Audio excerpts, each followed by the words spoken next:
This is a story about the fall of Enron, one of the world's largest energy companies, and how knowledge of decision psychology and subjective risk can improve decision making. Contrary to popular belief, the story of Enron is a story about people, not money. One important decision led to Enron's fall. The following bankruptcy resulted in 20,000 people losing their jobs and pensions, billions of dollars vanishing in thin air, and even loss of life. Enron was a giant in the US energy industry, but in 1997 losses started building up. To avoid this hurting the stock price, one central person decided to apply structured finance in order to hide debt from the public. Structured finance worked by creating 100 special companies, so-called special purpose entities or SPEs, whose sole purpose was to do business with Enron.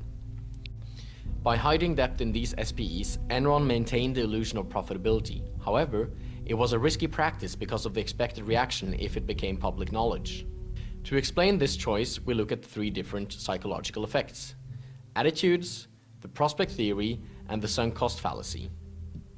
An attitude is an opinion, a perception, or an inclination an individual has, and it is based on feelings, thoughts, and behavior. Our intrinsic attitudes immediately tell us whether something is good or bad. Attitudes are affected directly through personal experience or indirectly by influence from others. Nevertheless, once an attitude is established, it is very hard to change. As CEO of Enron, Jeffrey Skilling was the key decision maker and holds the lead role in the Enron story. He had some distinct attitudes towards risk and his own abilities. Skilling's positive attitudes towards risk was exemplified by his passion for extreme sports. Skilling also had high thoughts of his own abilities.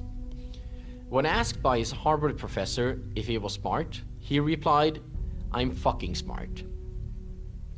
Skilling's attitudes towards risk could have affected the subjective risk assessment. When faced with mounting losses in 1997, Skilling made the risky decision to hide debt using structured finance instead of accepting the losses and re-evaluating how Enron did investments. Also, people tend to overestimate one's actual ability and generally believe themselves to be better than others. It might be the case that Skilling acknowledged the risk associated with the choice, but felt confident that he would be able to pull it off. The prospect theory can also help explain why Skilling chose to apply structured finance instead of accepting the losses.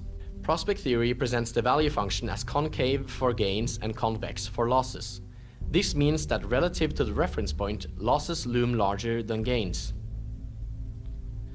The certainty effect builds on this and states that people are risk-seeking in choices involving sure losses and risk-aversive in choices involving sure gains. In business, one should try to remain rational and adhere to the normative decision model by calculating expected utility of one's choices. Instead, Skilling became a victim of the certainty effect. To avoid sure losses, he took a huge gamble in applying structured finance. Despite the debt amassing in Enron's SPEs, they kept doing risky investments. It was obvious that Enron, through structured finance, were building a house of cards, and it would take very little for it to crumble.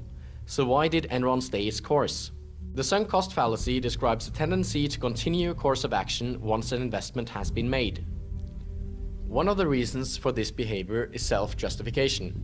If the decision maker is personally responsible for an initial investment, that person is more likely to throw good money after bad. Skilling would be admitting to have made a mistake if he abandoned structured finance. To justify what he had already done, or perhaps to appear consistent, he continued to pursue the initial course of action, thereby honoring the sunk cost. Eventually, alarm bells had to start ringing. In February 2001, a Fortune article questioned if the Enron stock was overpriced. This article triggered a number of reactions that put Enron under the loop. Upon realizing that Enron was under scrutiny, the parties involved initiated a damage control operation. But it was already too late. Executives had already started selling their shares, and in August 2001, Skilling tearfully resigned as CEO. By the end of the year, Arthur Andersen, one of the world's biggest accounting firms, destroyed 1 ton of Enron documents. The Enron stock plunged to below $1, and finally, in December, Enron filed for bankruptcy with a total debt of $65 billion. So what can we take from this tragic story? For one, be aware of your own attitudes. If you have a tendency towards risk-seeking, ask someone to revise your decisions. 2. Account for subjective risk and the certainty effect. Utilize expected utility to maintain objectivity when making major decisions. Third, do not become a victim of the sunk cost fallacy and self-justification. Instead, show leadership by cutting your losses. Skilling did not do these things. A higher level of risk aversion might have persuaded Skilling to accept the losses from failed investments, rather than hiding debt in the SPEs. Had Skilling been aware of the pitfalls associated with the sunk cost fallacy and based his judgments on expected utility, there is reason to believe the outcome would have been very different. Instead, bad decisions were made, billions of dollars went up in flame, 20,000 employees lost their jobs and pensions, and Cliff Baxter, a longtime executive of Enron, committed suicide.